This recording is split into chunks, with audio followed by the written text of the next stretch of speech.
Bienvenidos, ¿cómo les va? Muy buenas tardes. Estaba revisando la última cifra vinculadas a las vacunas. En este capítulo de lunes feriado, por cierto, relevante en la Argentina. Porque el primer título es el COVID, lo vamos a hacer muy rápido. Miren, vacunas. Bueno, se esperan 4 millones esta semana, poco más de 1 millón. Llegaron por AstraZeneca en el día de hoy. Van a llegar 2 millones de Sinopharm. Esperan vuelos a Moscú, esto es a Rusia, para traer más Sputnik V. Esperemos que del componente 2, donde hay mucha preocupación respecto a qué pasa con los que se dieron la Sputnik, primera dosis, pero no la segunda dosis. Así que vacunas es algo que nos va a ir acompañando durante toda la semana. Los casos a la baja, parece ser una tendencia, habrá que ver si se ratifica o se confirma. Es lo que finalmente ha hecho envalentonar a algunos respecto a que las aperturas puedan ser más importantes, más veloces de lo que algunos presagiaban o pretendían. Con lo cual veremos si eso además no tiene que ver con que se está testeando poco, menos o no de la debida forma. A todas luces parece que los casos son menores y que efectivamente las terapias empiezan de algún modo a descomprimirse, todavía en niveles estrafalarios. Tenemos más de 7.300 pacientes en unidades de terapia intensiva, pero ayer nomás, esto es hace 7 días, teníamos casi 8.000. Por supuesto que en el medio fueron tristemente muchos los que perdieron la vida. Los decesos en la Argentina siguen siendo enormes. De hecho, ayer domingo se comunicaron más de 300, una cifra inusitadamente alta para un día domingo, salvo las últimas semanas, que venimos con una carga estadística realmente muy grandilocuente. Con lo cual, en la semana de esto va a haber mucho, de cómo evolucionan las terapias intensivas, de qué pasa con la idea de que los casos puedan tender a la baja y que podamos tener, hoy Bianco hablaba de 4 semanas consecutivas en la provincia de Buenos Aires con casos que en términos promedios iban descendiendo.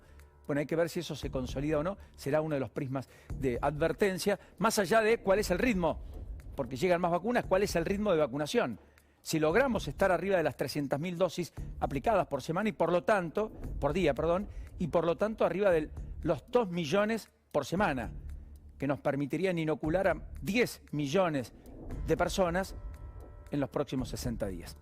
Después el segundo gran capítulo de la semana es la economía. ¿Por qué? Porque volvió cierta tensión sobre el dólar, y en consecuencia habrá que observar qué pasa con el dólar blue y si se sigue moviendo o no, a propósito de una incertidumbre creciente respecto al rumbo económico del gobierno, y eventualmente los acuerdos al caer, por venir, que no llegan, que se dilatan, que aparecen como más rápidos de conseguir y al mismo tiempo más lentos, según la circunstancia y quien lo analice. Todo esto vinculado al Fondo Monetario Internacional y al Club de París, porque Argentina no pagó lo que debía pagar al Club de París, por lo tanto entrará en default formalmente a fines del mes próximo. Quedan 45 días de negociaciones, probablemente Alberto Fernández viaje a París y se encuentre con Macron en un intento por destrabar lo que aún no está destrabado, con un Fondo Monetario Internacional que decidió no enviar en pandemia más visitas presenciales de misiones técnicas, pero que hará evaluaciones a distancia y que por ahora no tiene la hoja de ruta clara del gobierno respecto a lo que le está pidiendo el fondo al gobierno, que es un plan que le dé sostenibilidad a la posibilidad de recuperación de Argentina para repagar deuda. Finalmente la deuda que le prestaron a la Argentina. Así que el dólar es un tema. ¿Qué pasa con la calificación que este organismo hará sobre la Argentina el jueves? Si deja de ser emergente y pasa a ser un país de frontera o no, si baja de calificación, si eso tiene algún impacto o no, si eso puede permitir que los activos argentinos se revaloricen y por lo tanto venga un cierto veranito, o si quedan como están.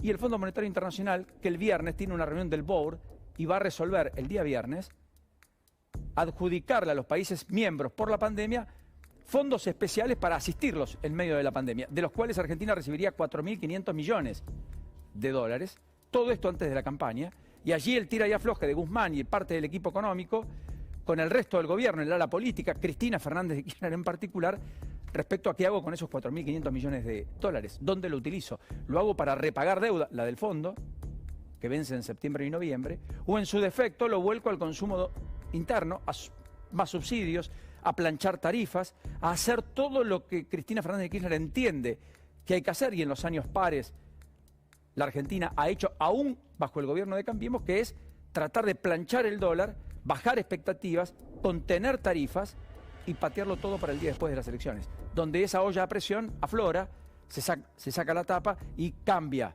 la ecuación, pero con las elecciones ya jugadas. Y el tercer gran aspecto es la presencialidad. Mañana vuelven las clases en la provincia de Río Negro, finalmente donde se consolidó la caída de casos y donde se descomprimió en algo el sistema sanitario que estuvo altamente estresado. Aún sigue con alta carga, pero no con el nivel de casi colapso que supo ostentar. Esa presencialidad educativa para cuya presencialidad fue central los padres. Por eso pongo padres presentes, hicieron la presencialidad. Sin el reclamo de los padres, probablemente muchos hubieran pateado para adelante la idea de volver a la presencialidad, que tiene límites, porque no es como en la antesala de la pandemia. Una semana sí, una semana no, jornadas limitadas a 4 horas como en la provincia de Buenos Aires. Provincia de Santa Fe va a tener un volver a clases a partir de mañana, más allá de las objeciones de algunos gremios, en el nivel inicial, no en el nivel secundario. La ciudad de Buenos Aires, que tiene todavía en el nivel secundario algún grado de virtualidad. Y la provincia de Buenos Aires, donde más de 70 distritos del interior todavía están impedidos de volver a clases de manera presencial. Ya un colegio en Mar del Plata, el Nodergil, lo contábamos aquí el día viernes, ahí en el Bosque, Peralta Ramos, consiguió un amparo a partir del cual los chicos vuelven mañana a clases, colegio privado. Pero la expectativa es qué pasa con todo el análisis epidemiológico que hará la provincia de Buenos Aires mañana por la mañana, con Carlos Bianco, con Daniel Goyán, con el propio Kreplak y el mismísimo Kicillof, respecto a si cambia el estatus o no de varios de esos distritos, más de 70, insisto, Mar del Plata incluido, y vuelve en esos lugares, si dejan de estar en fase 2 y pasan a estar en fase 3, las clases presenciales, al menos en el nivel primario, aunque la mayoría está pugnando porque también ocurra en el nivel secundario. También vuelve la presencialidad mañana en todas las ciudades de menos de 30.000 habitantes en la provincia de Córdoba, pese a que mantiene restricciones hasta el próximo 18, mantuvo restricciones hasta el 18 pasado, pero vuelven la presencialidad en las escuelas de las ciudades de menos de 30.000 habitantes, que es mucho de lo que se le está pidiendo a muchos gobernadores que miran con el prisma de las grandes urbes lo que pasa en los lugares más pequeños de sus propias provincias y lo miden con el mismo parámetro, que en definitiva no es un parámetro para medir, lo uno con lo otro, que es tan diverso, tan distinto, tan disímil y arteramente más simple en lo chico, mucho más complejo en lo grande. En fin, el capítulo de la presencialidad en un país que requiere de educación más que nunca, donde en el último año y medio muy pocos tuvieron la presencialidad de vida. Esta es la ocupación de unidades de terapia intensiva.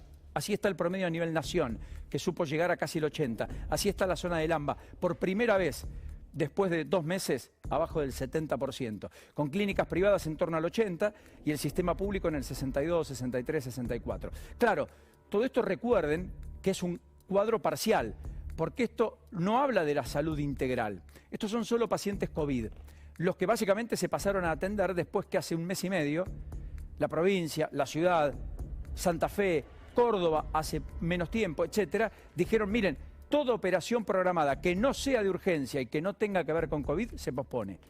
Con lo cual todo eso es un pasivo que en algún momento hay que atender. Son operaciones que en algún momento hay que cumplimentar. Bueno, de eso van a discutir seguramente las próximas semanas también las autoridades, porque allí hay mucho que se ha barrido bajo la alfombra y que debe ser recompuesto para la integralidad de lo que se denomina salud en todos sus eslabones. Querido Javi, querida Lourdes, bienvenidas, ¿cómo están? Muy buenas tardes. Buenas tardes, Paulino, ¿cómo estás? Buen lunes. Un placer, ¿cómo andan? Pero muy bien.